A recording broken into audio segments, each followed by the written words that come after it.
Sit down. We need to talk. About what? Well, those aren't exactly the first words that anyone expects their mom to say after their first career varsity game. But that was my reality 2 years ago. COVID was wrapping up. Life was seemingly good. I was back in the pool playing the sport I loved. I was back in school after a year online. Life was getting back into its routine. As usual, it was a Tuesday and I had a game. This one was a little bit special. It was my first career varsity start. Now I had to get ready, so right before the game I make sure to have 2 3 Gatorades and maybe even a little sip of Red Bull. Don't tell Mom. Right before the game started and we got in for warm-ups, I checked my phone, looking for any messages. Dad, sorry, I can't make it to your game. My checkup got pushed back. It did stink, but it was alright. I was psyched for my game, no matter what. That may have been the sugar from the Red Bull talking about. The game went better than expected. I notched 12 saves and 4 steals. On adrenaline, or sugar high, I texted Dad. No response. The checkup probably wasn't over yet, no worries. But when I got home, I could tell something was up. My sister, who had usually been started on her homework by now or playing around on the floor, was curled up into a ball on the side of the couch.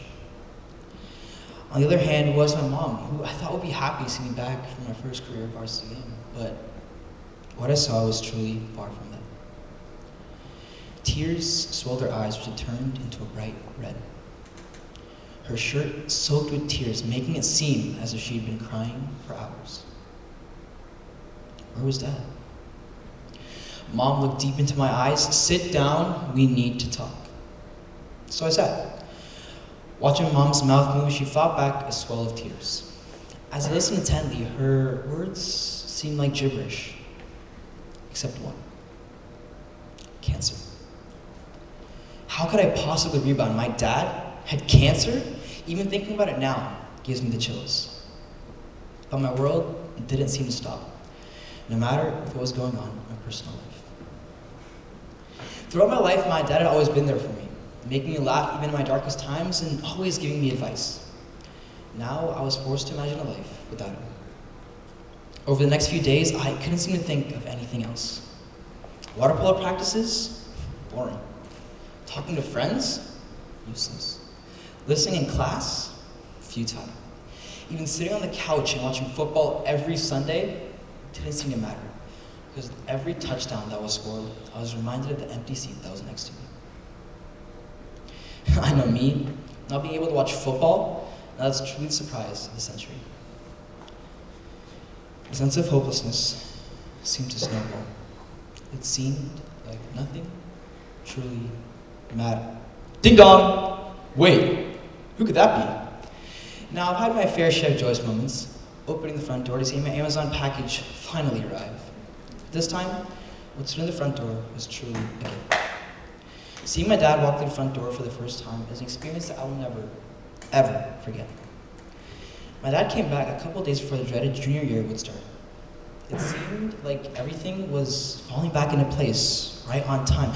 It seemed to be truly written in the stars. It seemed like luck was on my side. It seemed like I had truly dodged a bullet. Now that would have been the perfect ending to my story, but unfortunately my narrative doesn't necessarily have a fairy tale ending. It was a Friday, the end of the week. Polo practice is going to be a little light today, and I forgot. We had a football game. Friday night lights. Now that was truly the peak of high school for me. And now that I was part of ASB as a junior, I knew that my experience was going to be so much better. Running the flag down the sidelines and watching the game up close were things I look forward to every single Friday night at Irvine High Stadium. Yes, I said it. Northwood home games at Irvine High Stadium. Truly embarrassing. Right before the game started, I looked on my phone, looking for any messages. Mom, Dad's throwing up again. We have to go back to the hospital. As I looked up, the lights that shone across the stadium slowly started to dim. The noises surrounding me started to dwindle out until it was completely silent. Everything around me started to move in slow motion, but my heart was racing 1,000 miles per hour. It took me back to the day at home when I first got the news. Again, it seemed like nothing truly mattered. That's what you thought it'd say, right? That nothing truly mattered. Well, if you'd been talking to me from a couple months earlier, I definitely would have been like, nothing truly mattered. I wanted to give up, yada, yada, yada. But this time it was different. I had something to do in front of me, a task at hand I couldn't simply just walk away from. So I opened my eyes back up, like a light shined back through my pupils as I looked down to grab the mic and got ready to scream for hours on end. The screaming was accompanied by its fair share of voice cracks, but we're not going to talk about that. For many people around the world, someone close to them getting cancer leaves you with a scar forever. One thing that my dad's fight with cancer has taught me is that it's truly not about how deep or bloody the scar may be, but what you do to help patch up and help that scar heal.